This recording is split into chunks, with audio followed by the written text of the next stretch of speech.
saya Daniel Noviantoro, NIM-nya 41619310013. Balik lagi sama kalian, mau ngejelasin suatu masalah nih yang beberapa tahun kebelakangan pernah terjadi di Indonesia, yaitu kasus rasisme terhadap mahasiswa Papua di Surabaya. Jadi, rasisme itu berasal dari kata rasis, yang merupakan suatu sistem, kepercayaan, pandangan, atau doktrin yang menyatakan perbedaan biologis pada manusia menentukan pencapaian budaya atau individu bahwa suatu ras tertentu lebih superior, dan karena itu ia merasa memiliki hak untuk mengatur ras yang lainnya. Seorang tokoh memperkenalkan konsep ras ini adalah Charles Darwin. Dia memperkenalkan ras mengacu sebagai ciri biologis dan fisik. Salah satu yang paling jelas adalah warna kulit. Pada akhirnya, perbedaan berdasarkan warna kulit memicu gerakan yang mengunggulkan rasanya sendiri. Sehingga timbul rasa superior ras, di mana ras yang lebih unggul menindas ras yang lebih rendah.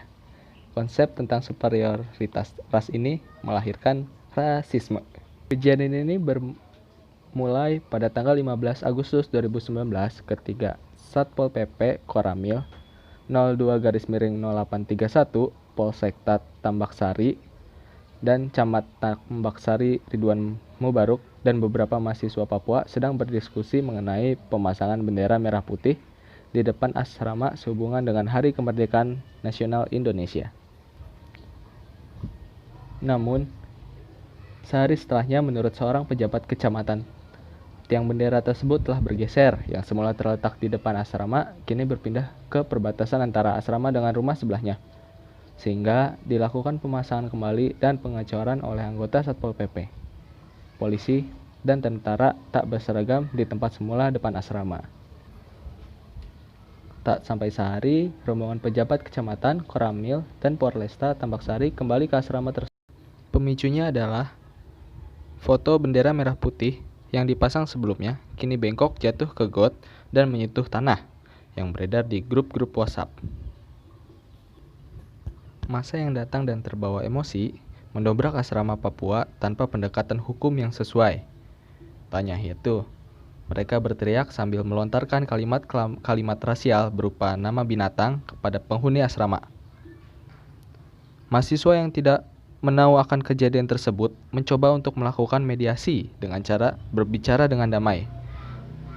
Namun hal tersebut dihiraukan oleh massa yang makin melontarkan kalimat-kalimat tidak pantas kepada penghuninya. Hingga akhirnya 17 Agustus 2019, segerombolan massa yang terdiri dari warga sipil, aparat, dan ormas berkumpul di depan asrama mahasiswa dan masih melontarkan kalimat-kalimat rasial kepada mahasiswa Papua. Sempat diberi peringatan kepada penghuni asrama untuk keluar. Serang beberapa lama, aparat Brimob yang bersenjata laras panjang menyemprotkan gas air mata dan masuk untuk menggiring 43 mahasiswa tersebut ke dalam truk untuk dibawa ke markas Polda Jawa Timur. Setelah diusut dan dilakukan penyelidikan oleh pihak kepolisian, ditentukan bahwa pemicu yang mengakibatkan kerusuhan ini bernama Tri Susanti. Beliau dianggap melanggar 6 pasal dalam 3 peraturan perundang-undangan yang meliputi ujaran kebencian hingga penyebaran berita bohong, yaitu Undang-Undang ITE, KUHP, dan UU Nomor 1 Tahun 1946 tentang peraturan hukum pidana.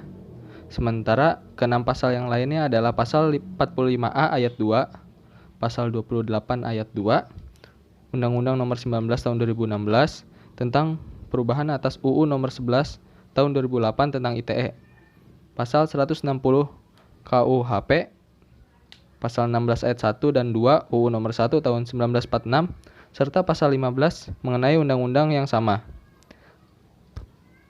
Nah, sekarang kita udah tahu kan gimana sih kronologis dari kejadian tersebut yang menimpa rekan-rekan kita, mahasiswa Papua yang sedang studi di Surabaya. Lagi juga sih nggak ada untungnya loh kita buat rasis-rasis semua kayak gitu. Kita kan masih satu saudara. Buat kalian yang nonton video ini, janganlah ada rasis-rasis lagi. Kalian tuh gak keren tau. See you.